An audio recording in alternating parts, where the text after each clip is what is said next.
하나님께서 오늘 우리에게 주시는 말씀 사도행전 27장 1절에서 26절 말씀입니다. 사도행전 27장 1절에서 26절 말씀. 오늘 이 계시의 말씀을 제가 봉독해 드리겠습니다. 우리가 배를 타고 이달리아에 가기로 작정되매 바울과 다른 죄수 몇 사람을 아우구스도대의 백부장 율리오란 사람에게 맡기니 아시아 해변 각처로 가려 하는 아드르노 배에 우리가 올라 항해할세 마게도냐의 데살로니가 사람 아리스타고도 함께하니라. 이튿날 시돈에 되니 율리오가 바울을 친절히 대하여 친구들에게 가서 대접받기를 허락하더니 또 거기서 우리가 떠나가다가 맞바람을 피하여 구브로 해안을 의지하고 항해하여 길리기아와 밤빌리아 바다를 건너 루기아의 무라시에 이르러 거기서 백부장이 이달리아로 가려 하는 알렉산드리아 배를 만나 우리를 오르게 하니 배가 더디가 여러 날 만에 간신히 니도 맞은편에 이르러 풍세가 더 허락하지 아니하므로 살몬의 앞을 지나 그레데 해안을 바람막이로 항해하여 간신히 그 연안을 지나 미앙이라는 곳에 이르니 라세아시에서 가깝더라. 여러 달이 걸려 금식하는 절기가 지났으므로 항해하기가 위태한지라 바울이 그들을 권하여 말하되 여러분이여 내가 보니 이번 항해가 화물과 배만 아니라 우리 생명에도 타격과 많은 손해를 끼치리라 하되 백부장의 선장과 선주의 말을 바울의 말보다 더 믿더라. 그 항구가 겨울을 지나기에 불편하므로 거기서 떠나 아무쪼록 베닉스에 가서 겨울을 지내자 하는 자가 더 많으니 베닉스는 그레데 항구라. 한쪽은 서남을 한쪽은 서북을 향하였더라. 남북이 순하게 불매 그들이 뜻을 이룬 줄 알고 닻을 감아 그레데 해변을 끼고 항해하더니 얼마 안 되어 섬 가운데로부터 유라굴라라 하는 라는 광풍이 크게 일어나니 배가 밀려 바람을 맞추어 갈 수 없어 가는 대로 두고 쫓겨가다가 가우다라는 작은 섬 아래로 지나 간신히 거루를 잡아 끌어올리고 줄을 가지고 선체를 둘러감고 스르디스에 걸릴까 두려워하여 연장을 내리고 그냥 쫓겨가더니 우리가 풍랑으로 심히 애쓰다가 이튿날 사공들이 짐을 바다에 풀어버리고 사흘째 되는 날에 배의 기부를 그들의 손으로 내어버리리라. 여러 날 동안 해도 별도 보이지 아니하고 큰 풍랑이 그대로 있음에 구원의 영광마저 없어졌더라. 여러 사람이 오래 먹지 못하였음에 바울이 가운데 서서 말하되 여러분이여 내 말을 듣고 그에 대해서 떠나지 아니하며 이 타격과 손상을 면하였더라 하면 좋을 뻔하였느니라. 내가 너희를 권하노니 이제는 안심하라. 너희 중 아무도 생명에는 아무런 손상이 없겠고 오직 배뿐이리라. 내가 속한 바 곧 내가 섬기는 하나님의 사자가 어젯밤에 내 곁에 서서 말하되 바울아 두려워하지 말라. 내가 가이사 앞에 서야 하겠고 또 하나님께서 너와 함께 항해하는 자를 다 내게 주셨다 하였으니 그러므로 여러분이여 안심하라. 나는 내게 말씀하신 그대로 되리라고 하나님을 믿노라. 그런즉 우리가 반드시 한 섬에 걸리리라 하더라. 아멘. 네, 오늘 말씀을 좀 길게 읽었습니다. 오늘 또 성찬도 있고 하기 때문에 좀 진행을 빨리 하도록 하겠습니다. 우리는 살다가 보면은 아무리 준비를 열심히 하고 잘했는데도 불구하고 위기를 맞을 때가 있죠. 예를 들어서 사업을 구상했습니다. 돌다리도 두들겨 보라고 몇 번씩이나 점검하고 체크했어요. 그리고선 일을 진행했는데 예기치 않은 일이 생기고 일이 꼬여서 그래서 투자했던 돈을 다 날리고 또 낭패를 보는 경우가 있습니다.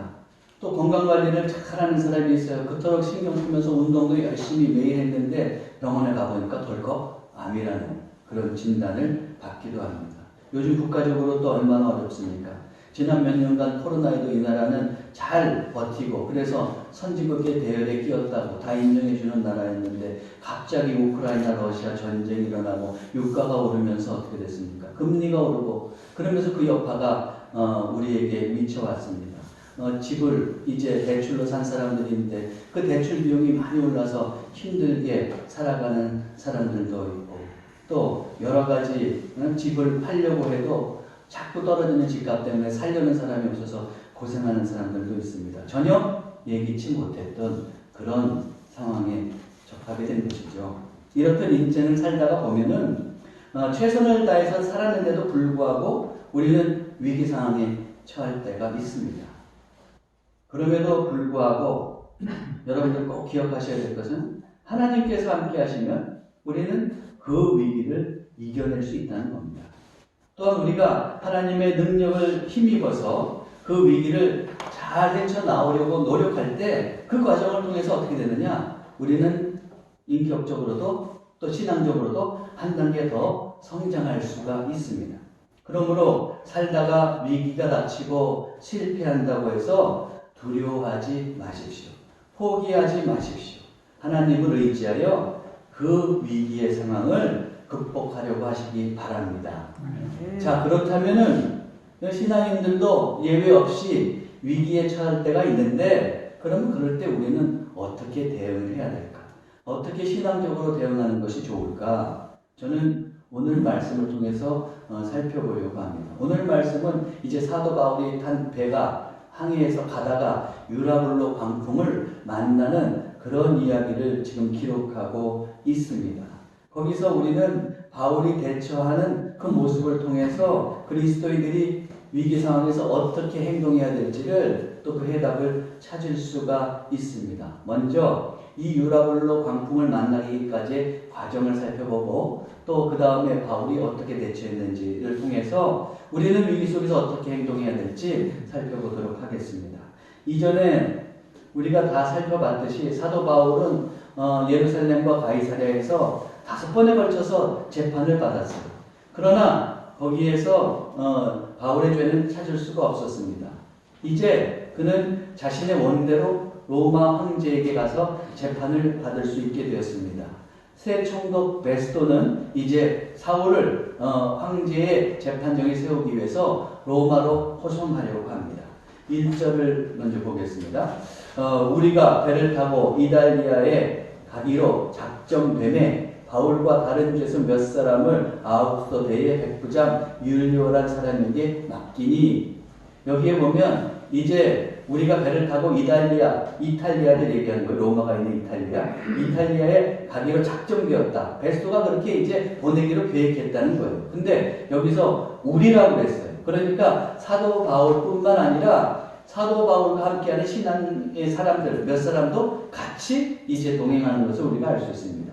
그것뿐만 아니라 그들만 가느냐, 다른 죄수들도 또 있었죠. 그래서 다른 죄수들도 이제 가게 되는데 그 사람들을 호송하는 책임을 누구한테 맡겼느냐? 율리오라는 그 백부장에게 맡겼어요. 백부장은 100여 명 정도의 군사를 거느리는 지휘관을 이야기합니다. 근데 아우구스도 대라 그랬어요.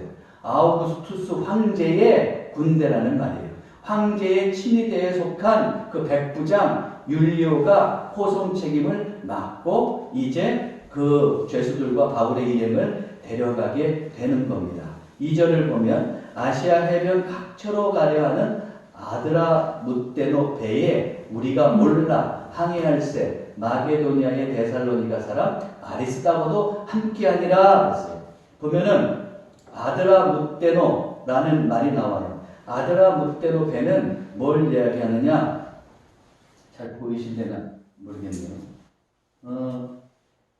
여기 보면 아드라 무떼노라고 있어요.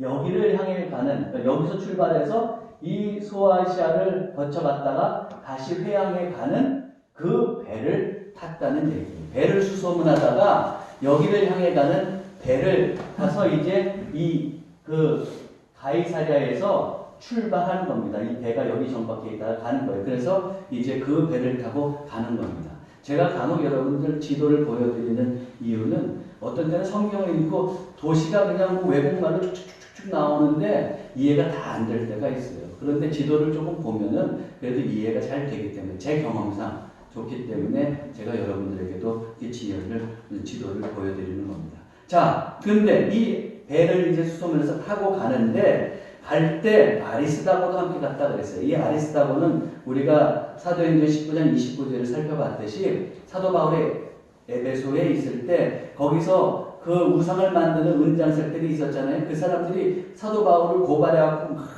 그냥 소동을 일으켰을 때 사도 바울을 잡지 못하고 대신에 이 아리스다고를 잡아가지고 재판정이 내려간 적이 있었죠. 그 시민 법정이 세운 적이 있었죠. 그때 바로 그 사람이 아리스다고예요. 근데 아리스다고는 또한 같이 바울과 늘 평생 동행하면서 오게도 많이 갇히기도 했었어요. 그러니까 보면은 참 충실한 그 동역자였던 것을 알 수가 있습니다. 여러분 꼭 기억해야 돼요.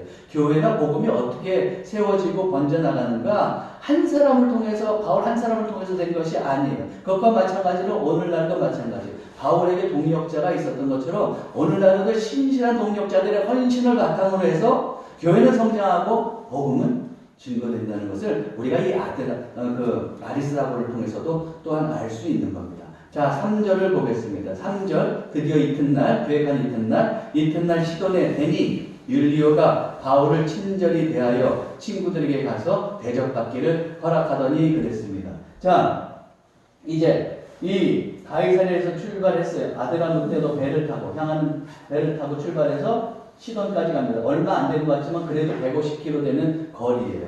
거기까지 이제 배를 타고 가게 되는 거예요. 근데 여기에 아마도 그 기독교인들 또 교회가 있었던 것 같아요. 그러니까 바울이 온다고 그러니까 대접하려는 사람들이 있었던 거죠. 그런데 율리오가 친절하게 그것을 허락해주고 사람들을 만나게 하고 대접받게 한 겁니다.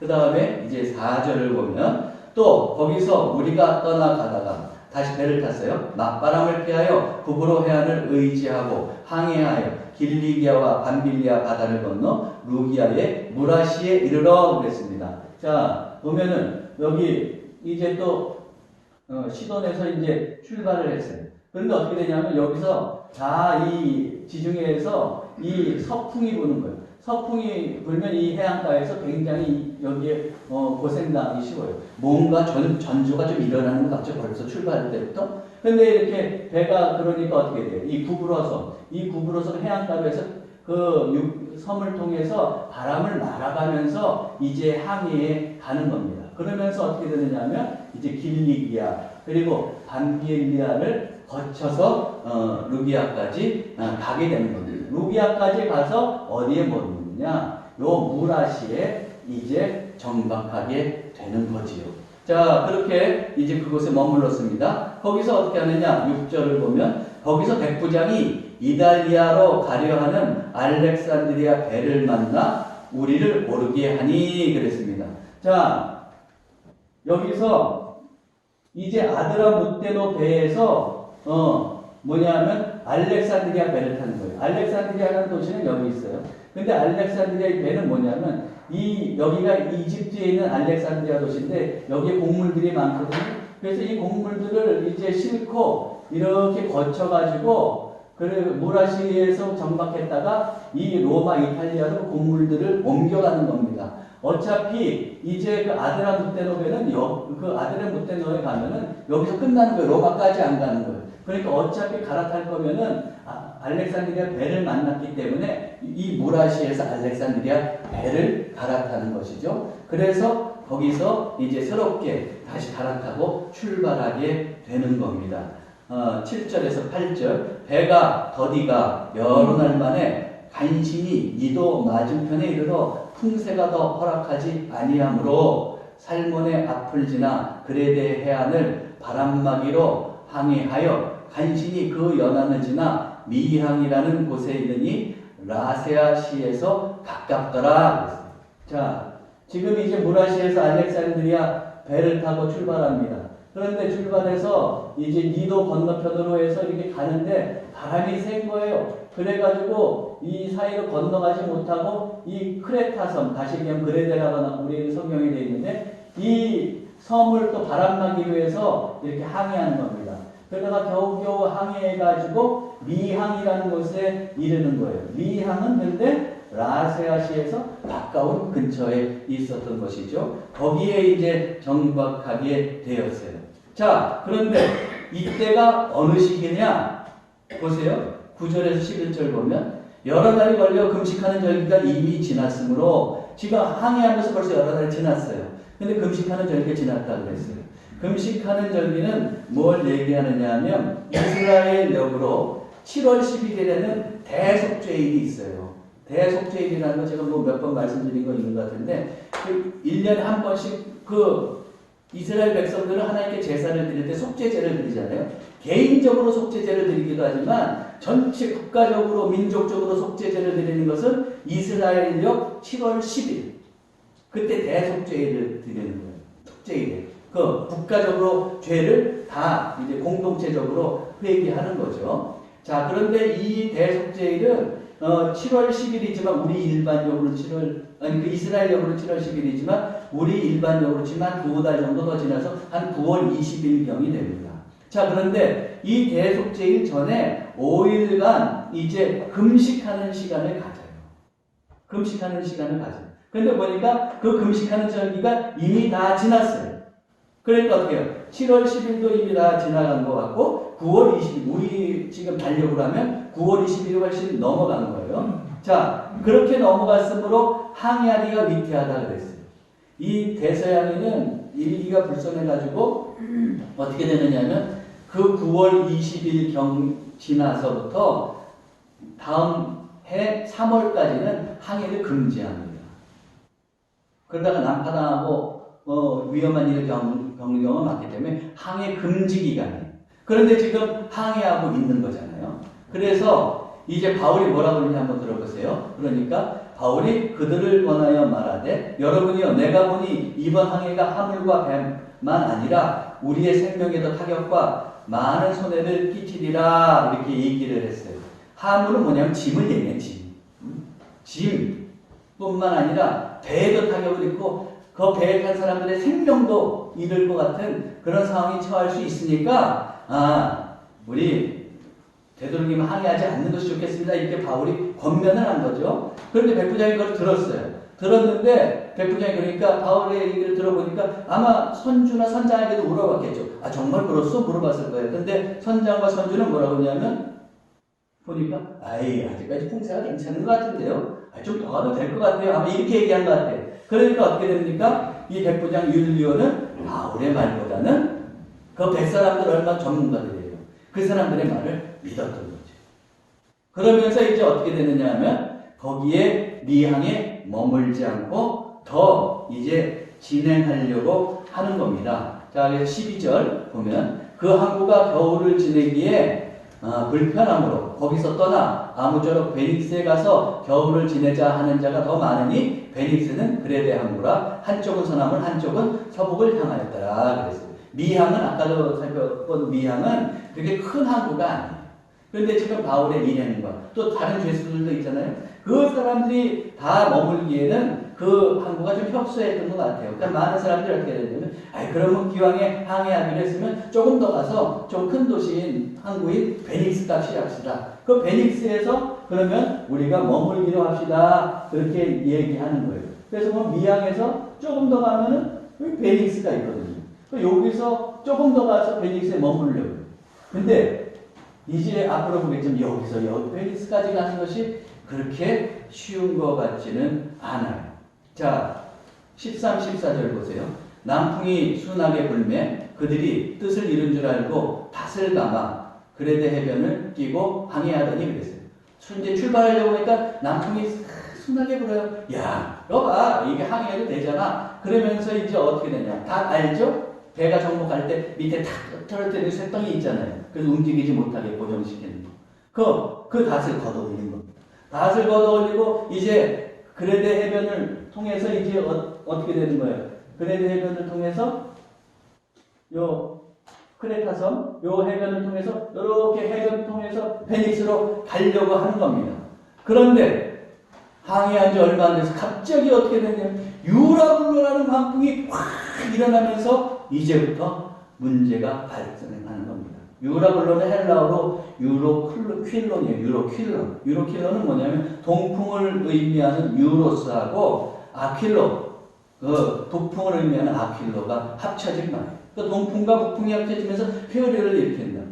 그러면서 그것이 한번 일어나면은 아주 그냥 무섭게 이제 배에 타격을 주는 것이죠. 자, 그래서 이 일대 위기에 처하게 된 겁니다. 15절에서 17절. 배가 밀려 바람을 맞추어 갈 수 없어 가는 대로 두고 쫓겨가다가 얼마나 이 풍랑이 셌는지 어떻게 되는 거예요? 바람을 맞춰서 갈 수가 없는 거예요. 돛을 뭐 어떻게 조종할 수도 없는 거예요. 그래서 막 쫓겨가는 겁니다. 추풍 낙엽처럼 막 쫓겨가는 거예요. 그러다가 가우다라고 하는 작은 섬 아래로 지나서 간신히 거루를 잡았다 그랬어요. 자, 가우다라는 작은 섬 아래로 갔다. 우리가 지금 보듯이 이 미양에서 출발했는데 베니스까지 가려다가 여기 가우다는 그려져 있지 않은데 빨간 선 그 속에 들어가 있는데 거기 조그만 그 섬이 있어요. 섬. 그러니까 막 밀려가다가 요 가우다 섬 밑으로 이제 막 그 밀려서 가게 되는 겁니다. 그런데 그 당시에는 배가 있으면은 거룩배 아니죠. 비상용 배. 이제 비상용 배, 도시 없는 비상용 배인데 어떻게 되냐면 본체에 그걸 매달고 이렇게 갔다는 거예요. 근데 막 풍랑에 막 휩쓸리다 보니까 그 뒤에 그 밧줄로 묶어놔서 이렇게 따라가는 작은 배도 막 서로 부딪힐 거 아니에요. 그러니까 배가 몇끼리 부딪히면서 서로 타격을 주고 막 부서질 판이야. 그러니까 어떻게 되는 거예요? 지금 그 막 풍랑에 막 이리저리 하다가 겨우겨우 배가 부서질 것 같으니까 거룩배를 걷어 올린 거 겨우. 그래가지고 어떻게 했냐면 본체 안에 이제 단단히 묶은 겁니다. 그렇게 선체에 묶었어요. 자, 그래서 여기가 있나? 계속 읽어보면 이제 거루를 잡아 끌어올리고 줄을 가지고 선체를 둘러 감고 다 감았어요. 그 다음에 또 문제가 뭐냐면 그렇게 했지만 스르디스라고 하는 이런 모래톱을 만나는 거예요. 스르디스에 걸릴까 두려워하여 연장을 내리고 그냥 쫓겨가더니 그랬어요. 스르디스는 모래톱인데 이 모래톱에 걸리면 배가 바다나는 거예요. 그러면은 사람들이 큰 위험입니다. 그래서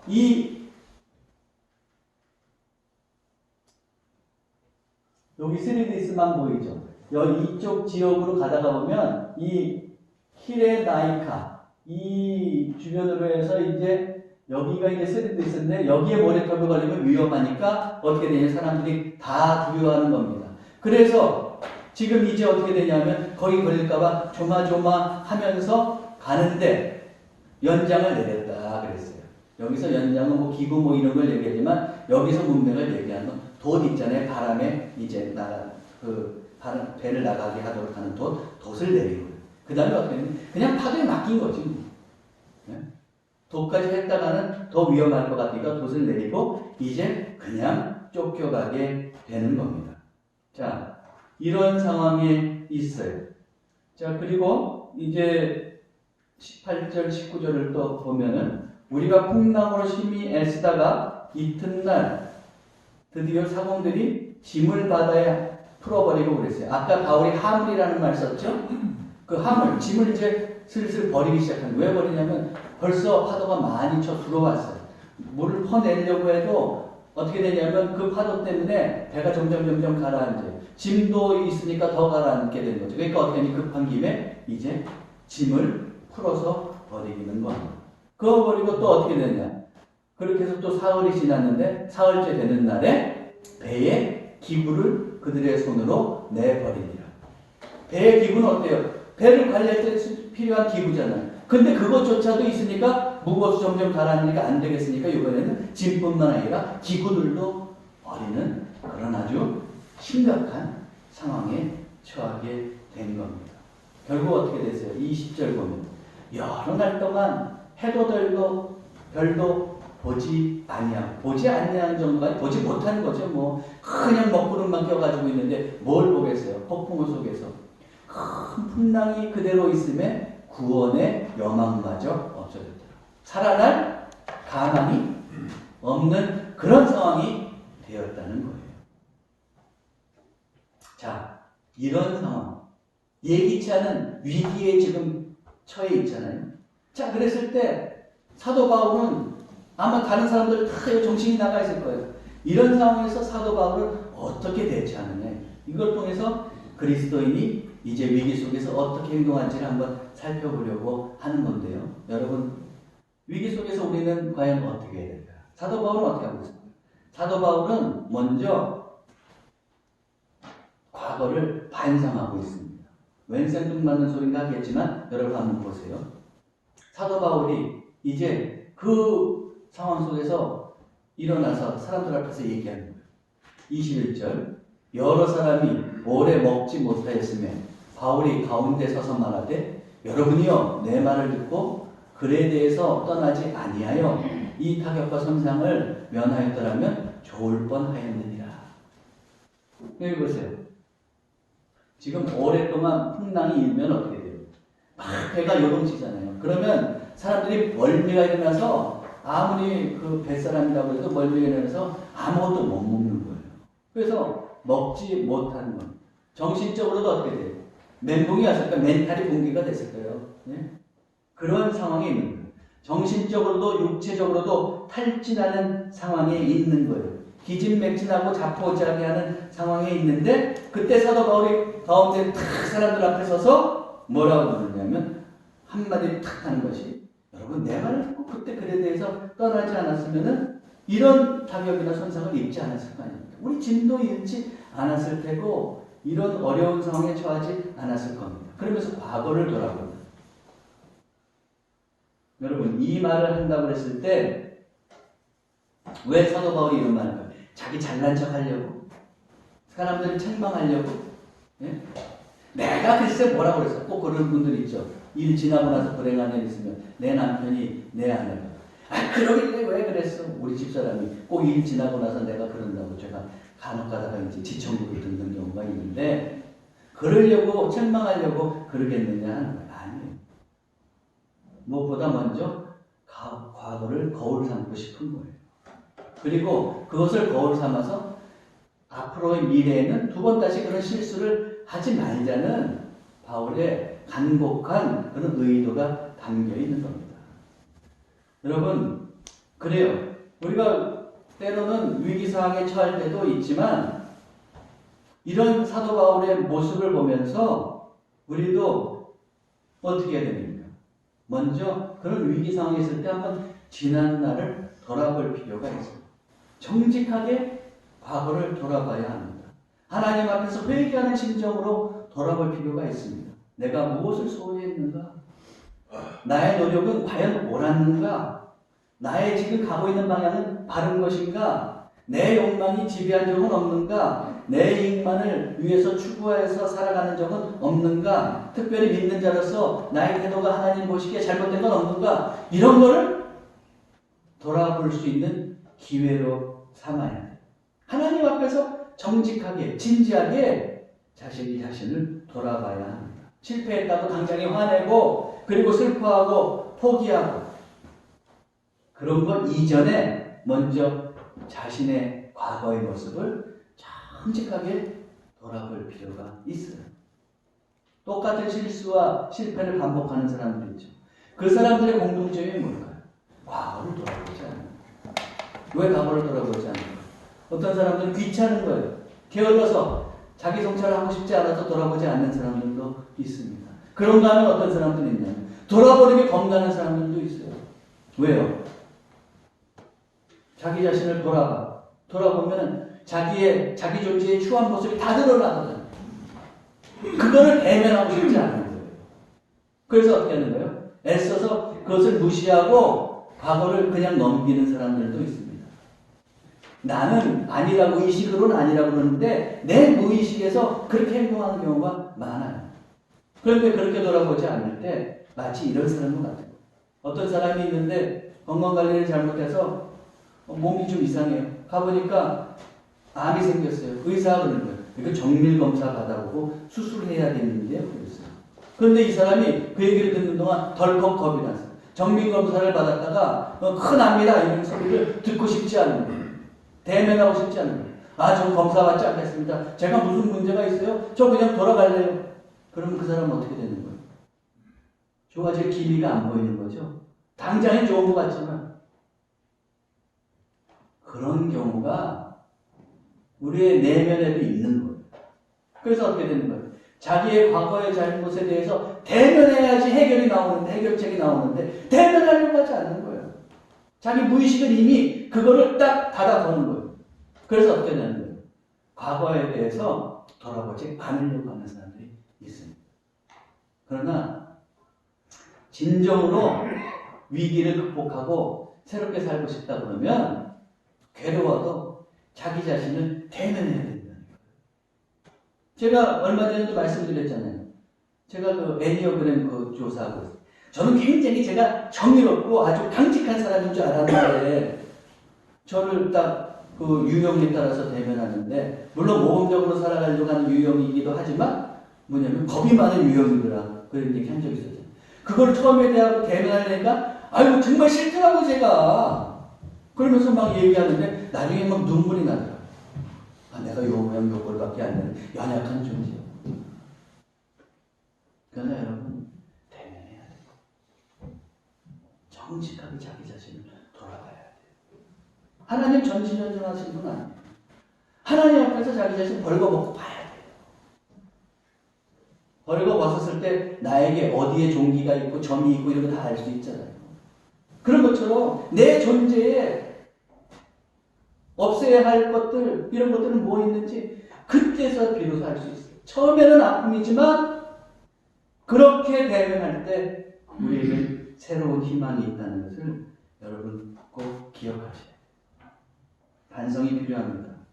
반성 없이 성장할 수 없고 성숙할 수 없습니다. 매번 같은 실수를 반복하게 됩니다. 사랑하는 성도 여러분, 현명한 그리스도인이 되시기 바랍니다. 실패와 위기의 순간에 차분하고도 정직하게 자신을 돌아볼 줄 알아요. 먼저 잘못을 대면할 수 있어야 돼요. 반성하고 기도할 수 있어야 돼요. 회개할 것이 있으면 하나님께 철저히 회개해야 됩니다. 하나님께서 바꾸기 원하시는 것이 있으면 정말 바꿀 수 있어요. 불미스러운 것과 결별하고 청산하려는 그런 용기를 가지시고 여러분의 삶을 바꿔가시기 바랍니다. 그래야 해서 정말 여러분의 위기가 반복되는 위기가 되지 않도록 여러분들의 삶을 새롭게 만들어 가시기 바랍니다. 아멘. 둘째로 유럽을 나가는 그런 위기 상황 속에서 바울은 또 어떻게 합니까? 바울은 자신의 사명을 분명히 했어요. 사도 바울은 알렉산드리아 배에 타고 있던 사람들에게 먼저 미래를 위해서 과거의 실수를 일깨워줬죠. 그런 다음에 사람들에게 뭐라고 하냐면 생명에 지장이 없다고 해요. 그러면서 한 사람들은 안심시킵니다. 이제 22절 한번 보세요. 내가 너희를 권하노니 이제는 안심하라. 너희 중 아무도 생명에는 아무런 손상이 없겠고 오직 백분이리라. 배는 손상이 있어도 여러분 걱정하지 마세요. 안심하십시오. 여러분 생명에는 지장이 없습니다. 어떻게 이걸 장담해요? 어떻게 장담해요? 하나님의 사자가 사도 바울에게 알려줬거든요. 23절 1절에 내가 속한 바 곧 내가 섬기는 하나님의 사자가 어젯밤에 내 곁에 서서 말하되 바울아 두려워하지 말라. 내가 가이사 앞에 서야 하겠고 또 하나님께서 너와 함께 하게 하는 자를 다 내게 주셨다 하였으니 하나님의 내가 믿는 하나님의 그 사자가 와서 저에게 얘기해 주셨습니다. 우리가 살 거라고 얘기해 주셨어요. 그러니 이 말씀을 어떻게 확신 있게 안 믿을 수가 있겠어요. 그런데 하나님의 사자가 와서 바울아 너하고 그 배에 같이 타고 있는 사람 산다? 이렇게 얘기하지 않았다고. 뭐라고 얘기했는지 한번 보세요. 뭐라고 했어요? 바울아 두려워하지 말라. 내가 가이사 앞에 서야 하게. 사니까 설 거 아니에요. 그렇죠? 가이사 앞에 서야 된다. 로마에 간다는 거예요.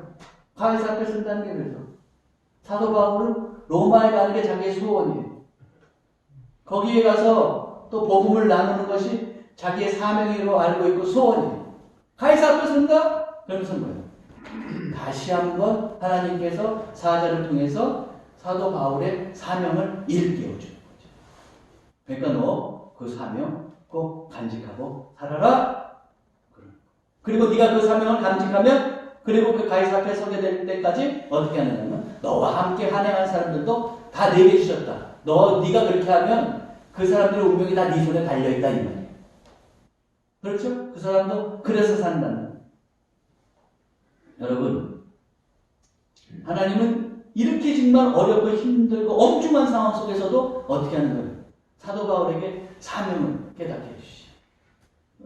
기억하셔야 돼요. 우리가 위기 상황 속에 처하면은 뭐예요? 힘들고 어렵고 지금 당장의 문제를 헤쳐나가는데 그 정신이 팔려갖고 뭐예요? 하나님께서 주신 사명 다 잊고 살아가려고 한다는 거예요.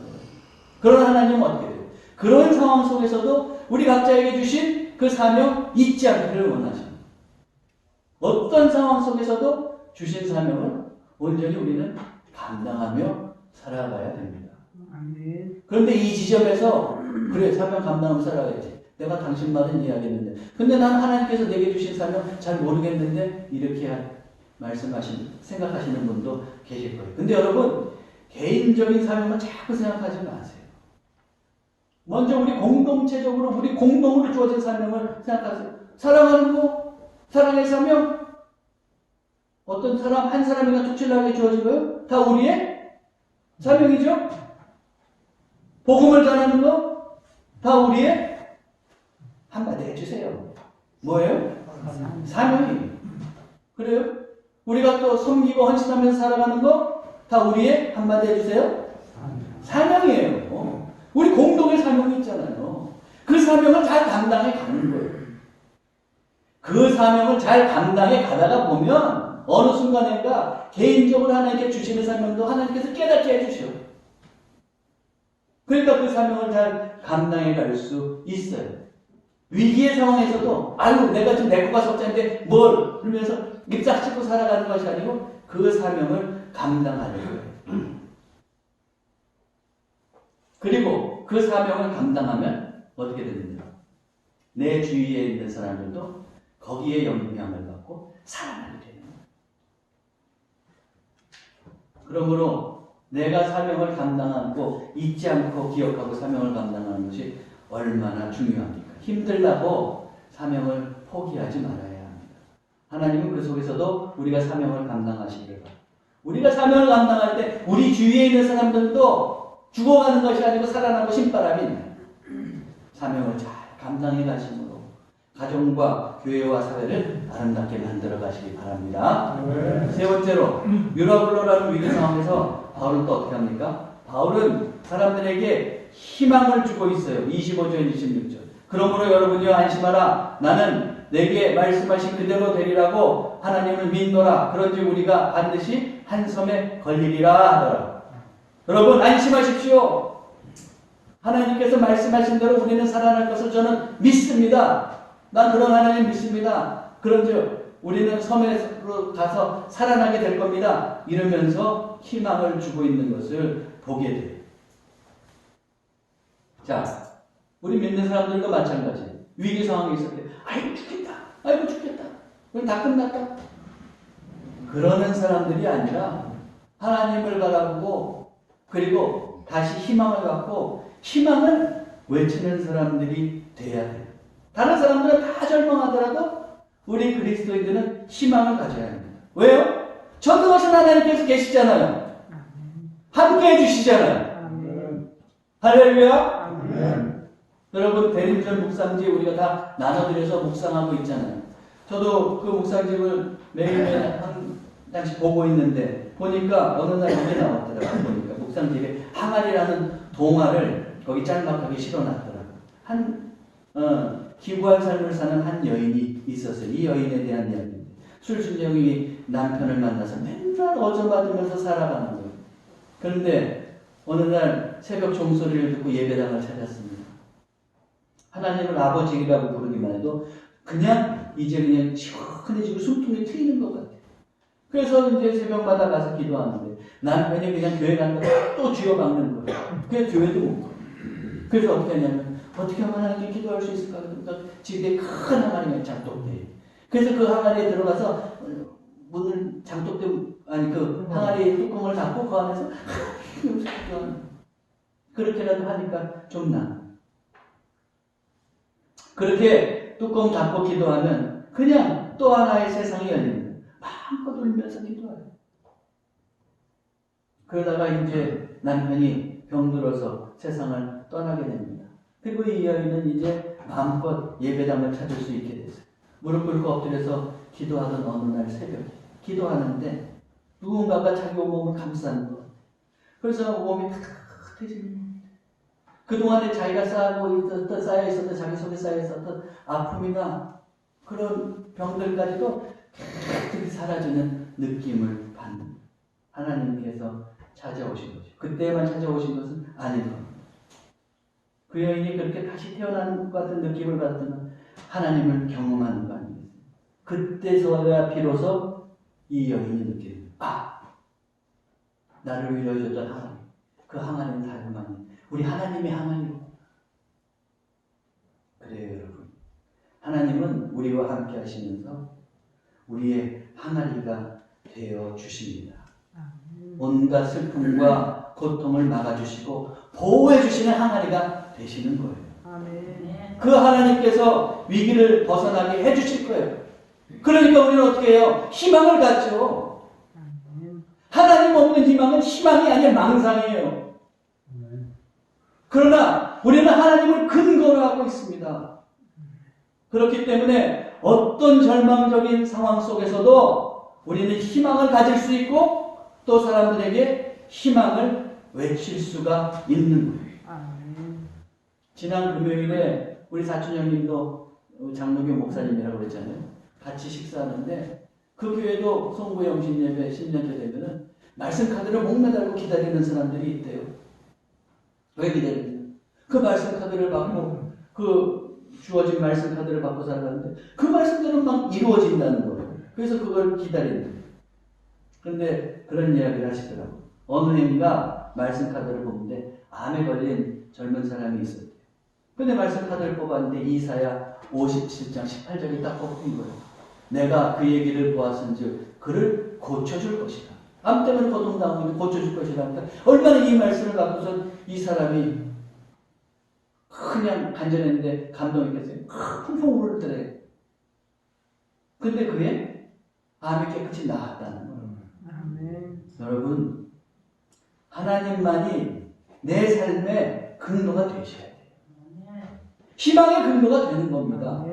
그럴 때 우리는 희망을 가질 수 있어요. 여러분, 불평하고 절망적인 상황 속에 있고 내 신세가 요 모양 요 꼴이 뭐냐 그런 생각이 드실 때 하나님을 받아보세요. 희망의 근거로 삼으세요.